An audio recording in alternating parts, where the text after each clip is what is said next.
Hello, hello, hello, and welcome back. My name is Sir Jaust, and today we're covering the heroes, their abilities, where they're supposed to be played in Fortnite. It's going to be super exciting, and if I miss anything, right, I'm asking you, I am pleading with you guys to put it in the comments below. Seriously, it would really help me out, and if anybody is about to give me flame for not knowing shit, just check the comments. Cool down, all right? Check the comments. People know their shit, and the community we got here is pretty amazing. So, speaking of an amazing community, thank you guys so much for hitting that subscribe button and that like button. Really appreciate it. Speaking of hitting subscribe buttons and like buttons, remember the giveaway, right? Giveaway's happening on the 21st. And today happens to be the 14th. There will be a video tomorrow explaining everything you guys got to do to be a part of that giveaway. Keep that in mind. So, starting off this video, we got our assassins. They're pretty sexy. I know a lot of people want to play them. A lot of people argue that they're underpowered. I think they're good at what they do. People are trying to play the assassin like they play the soldier, and I'll get into how you play the soldier later, but the ninja or assassin should be played a specific way. Going over the abilities, we have both the Assassin Kin and Assassin Sarah. These are the two legendary heroes that the founders will get. As you can see, their abilities don't change. Their health and shields change depending on what level they are, and you upgrade their abilities as you level up the character. So we have Shinobi. It reduces fall damage by 10%. That's kind of nice because they have the Mantis Leap, right? And the Mantis Leap costs 50 energy every time you do it. It's basically a double jump. So if you jump, you activate like little rocket things, like, and you launch yourself. This can... it can stop fall damage. However, people don't take into account when you do launch up like that, there is still going to be that amount of fall damage. So if you can hit it right before you hit the ground, you'll negate all the fall damage. So yeah, keep that in mind. Throwing stars, honestly, I think throwing stars is a complete waste of energy. I wouldn't use it. It's a 6-second cooldown. Ninja hurls throwing stars in a straight line, throws 1 star 3 times in quick series. Looks like Genji.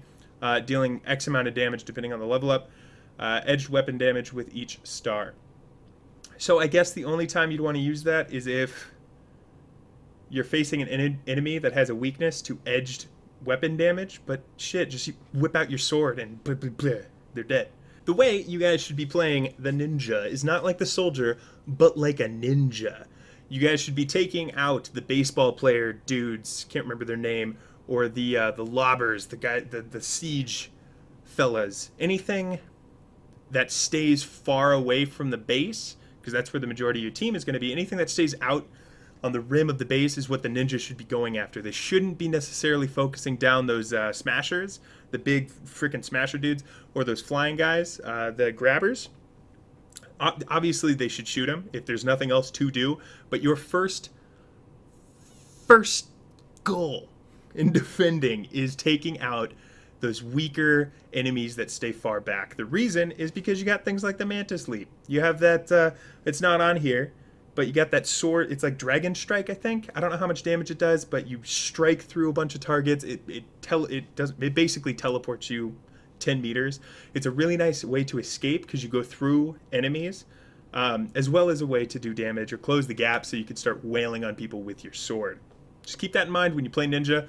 Don't play like the soldier. Speaking of soldier, we have Special Forces Alaric here. Nice thing about him is he's got a little bit of boost to his health from advanced tactics. Ranged weapon damage is increased by 10%, as well as his health, which is baller. So he's kind of tanky, but not like super tanky. Just keep that in mind when you're trying to go 1v1 with the Smasher. He does have a move called Frag Grenade. It costs 45 energy, and it costs 1 ammo, which is Frag Grenade. I don't know if you can craft these, but if you can't, good thing it regens every 25 seconds. I guess you pull out your interdimensional sphere of grenade crafting, and that's what you want to use it for. Basically, the soldier throws a frag grenade, detonating after a few seconds, dealing 515.8 energy damage in a 0.5 tile radius. The soldier carries a maximum of 3 grenades. Grenades generate every 25 seconds. So, to utilize this ability to the maximum, right, you want to throw it when you have 25 grenades. Not 25 grenades. When you have 2 grenades, so you don't waste that cooldown. Because I imagine once you hit 3 grenades, it stops doing the cooldown timer. But if you use your grenades at 2, and then you pop over and you would have gotten your 3rd, but since you just used 1, it's 2 again, the timer immediately resets. You're not losing those precious seconds. And then as you get higher in the game and it gets harder and harder, you're going to really need to take these counters into the word consideration. So I kind of got this. I know it is all of it. It's called debilitating shots. Dealing range damage applies 1 stack of vulnerability, increasing damage taken from all sources by 5% on the target for 15 seconds. Stacks up to 3 times. This is amazing. If soldiers do not utilize this vulnerability or debilitating, the weakening shots on literally everybody. So what your job would be is to pop everybody who's like significant. So you got the Huskies, right? The big fat guys, the Crusher, Smasher. You basically anything with a large health pool that's not going to die in 3 shots. You want to make sure you pop each person 3 shots, right? Because let's say your team isn't fully coordinated, you have 2 people shooting this guy and 2 people shooting this guy. Well, you want to make sure they're doing 15% extra damage. Just think of that. Everybody is doing 15% extra damage. If all 4 of you guys are bombarding 1 person, that's 60% extra damage, right? Which would happen anyway if you're focusing a target. But that's just a passive thing. I believe it's passive, okay? So I've never seen somebody activate this, but from the way it looks, I think it's passive because it doesn't cost energy. Next up, we are going to rock out some Constructor explanation. Everybody's seen the Constructor. Everybody wants to play the Constructor, but some people have decided they don't want to play it, which you're wrong. You should play the Constructor because the Constructor's bomb diggity. I thought I actually had both types of Constructors, but it looks like I only have Controller Kyle. However, I do have some cool information, so make sure you stay until the end of the Constructors specifically. So the controllers, aka the Constructors / power base, they get these little special abilities, right? Creative engineering increases build speed by 10%, reducing build cost by 10%. So it's, you know, obviously more efficient if you have all the time in the world to give all the materials to the Constructor, have them lay out the plan, boom, ga-bing, you're saving 10% of your resources. That's less random hitting that you guys are going to have to do. Kinetic Overload is on a 6-second cooldown. It has 227.9 energy damage at this level 1. Damage type is considered plasma as well as energy, so use this against, obviously, enemies that are weak to plasma or energy. Critical hits with hardware melee weapons trigger a kinetic explosion, dealing additional damage. That's why you've seen in the second trailer that came out, the thick Constructor, I can't remember her name, she was using that battle axe, right? Makes sense because she's got this kinetic overload. Lastly, I'm sure you guys have all seen it. Base. It costs 100 energy, so you need to be maxed out on your energy to use this. It's on a 4-second cooldown. Wow. I doubt you can use it every 4 seconds because I don't think energy responds that refunds that quick. However, the base alters the matter of connected building pieces. Affected walls will deal a base of 4 energy damage to any enemy that attacks them in melee. So this is pretty cool. I actually had some alpha footage that covered this. But basically what this is they pop it down, it makes everything blue, and it'll show you exactly what's connected. And it basically makes like an AoE, an area of effect damage over time place. So anything that comes in this area, if in this base area, will start slowly hurting. Before they had it where it would also heal the base, and I don't think that's the case because that sounds a little overpowered. But as you can see here, right, I found another thing. Same person, Controller Kyle. However, this is your tactical operative. So this would be somebody you throw into your squad if you're playing solo play. I think it's pretty cool.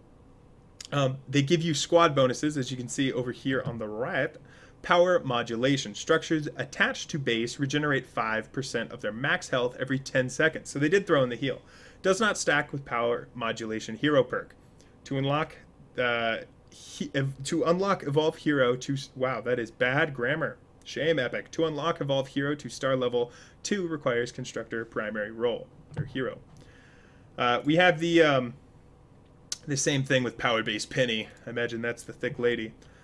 So yeah, the way you guys are going to want to play controller is you're going to want to just stock up, or sorry, constructor is stock up on all of your swag, all of your building materials, and basically hoard it until you get to your final location, the place where you're actually going to be defending for X amount of rounds.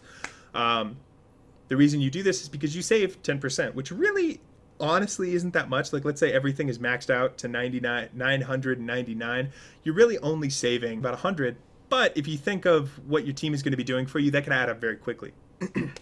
So instead of your whole team wasting a bunch of resources, you could, you know, maybe do them a favor. In all honesty, that kind of sounds like a bitch, and a lot of people won't do it, but that's my suggestion if you really want to, you know, plan and go ahead, know exactly what you guys are doing prior to getting into the match. The way you would give the constructor items is just by dropping them on the ground. They don't expire, to my knowledge, and then the constructor can obviously walk over, slurp them all up, and then use them on the base.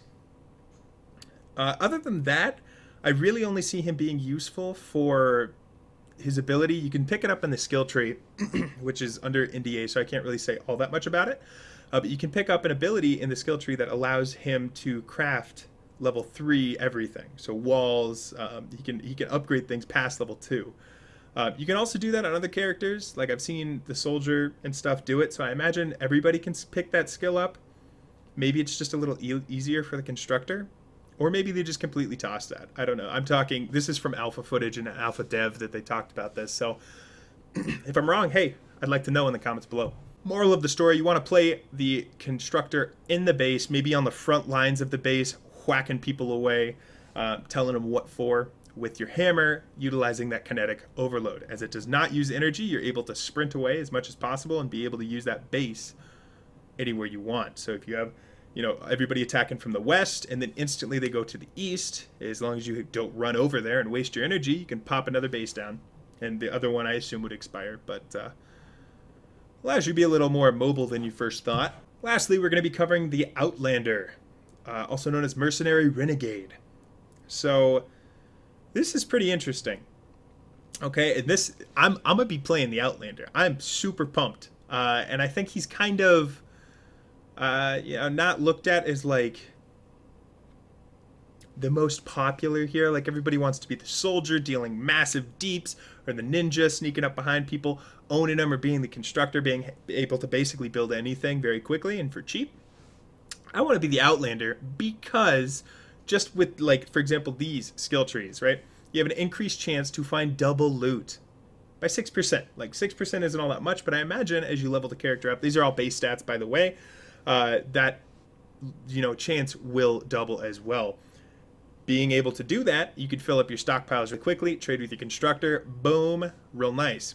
Also, in the zone, after 5 hits with a pickaxe, gain in the zone, which increases pickaxe damage by 24%. So that's just, I guess, nice for killing things really quick. I imagine that's going to be kind of overlooked because by 5 hits in the zone, the thing's probably already down. Unless it stacks and is able, not stacks, but holds off until, like, you know what I mean? Unless it stays on you until you hit something again in the zone. Well, not lastly, but his second ability is Loot Llama. The Llama Fragment deploys the Loot Llama, which is really its own reward when you think about it. Whack the Loot Llama with the harvesting tool to get building materials and crafting ingredients before it disappears.